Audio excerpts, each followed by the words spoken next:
Simple. നിങ്ങൾക്ക് മാസം എത്ര രൂപ മാറ്റി വയ്ക്കാൻ പറ്റും? 15,000 രൂപ മാറ്റി വയ്ക്കാൻ പറ്റും.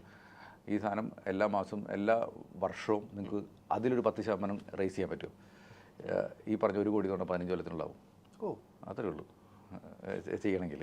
കൺസിസ്റ്റൻ്റ് ആയിട്ട് ആ പ്രോസസ്സ് ചെയ്യണം. കൺസിസ്റ്റൻ്റ് ആയിട്ട്. ഇപ്പം നമ്മൾ വളരെ സിമ്പിളായിട്ട് പറഞ്ഞു കഴിഞ്ഞാൽ നമ്മൾ പറയില്ലേ, ഇതെല്ലാം 8ാം ക്ലാസ്സിൽ മാത്സ് ആണ്ടാ പറയണത്. ഇതിന് വലിയ ദൂരമൊന്നും വേണ്ട ഈ പറഞ്ഞ സാധനത്തിന്. നമുക്ക് എല്ലാ 100 രൂപ ഉണ്ടെങ്കിൽ എല്ലാ ദിവസവും അതിലേക്ക് 1% 1 രൂപ ഞാൻ ആഡ് ചെയ്യാന്ന് പറഞ്ഞത്. അങ്ങനെയാണെങ്കിൽ എത്ര ദിവസം എടുക്കും? ആ 100 രൂപ ഡബിൾ ആവാനായിട്ട് 100 ദിവസം എടുക്കും അല്ലേ? സിമ്പിൾ മാക്സ് 1 രൂപ വെച്ചിട്ട്. അതിന് പകരം ഞാൻ 1 രൂപ എന്നുള്ളതിന് പകരം 1% ആക്കണം. അപ്പോൾ 1% ആക്കി കഴിഞ്ഞാൽ ആദ്യത്തെ ദിവസം 100ൻ്റെ 1%, പിന്നത്തെ ദിവസം 101ൻ്റെ 1% ആണ്. പിന്നെ അതിൻ്റെ 1% ആഡ് ചെയ്യുക, ആ പെർസെൻറ്റേജിൻ്റെ ഇതിനാണ്. അങ്ങനെയാണെങ്കിൽ എത്ര ദിവസം എടുക്കും ഡബിൾ ആവാനായിട്ട്? 70 ദിവസം എടുക്കുള്ളൂ. 30 ദിവസം ലാഭിക്കുക. ശരി, 30 ദിവസം ലാഭിക്കുക.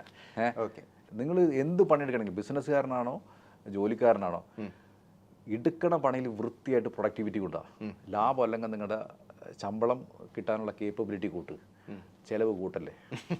അതും പറയുന്നത് നിങ്ങൾ നിങ്ങളുടെ ലൈഫ് സ്റ്റൈൽ കുറയ്ക്കല്ലേ. കാരണം ലൈഫ് സ്റ്റൈൽ കുറച്ചാൽ നിങ്ങൾക്ക് ബോറടിയോ, പിന്നെ നിങ്ങൾക്ക് പണിയെടുക്കാൻ ഇൻട്രസ്റ്റ് ഉണ്ടാവില്ല.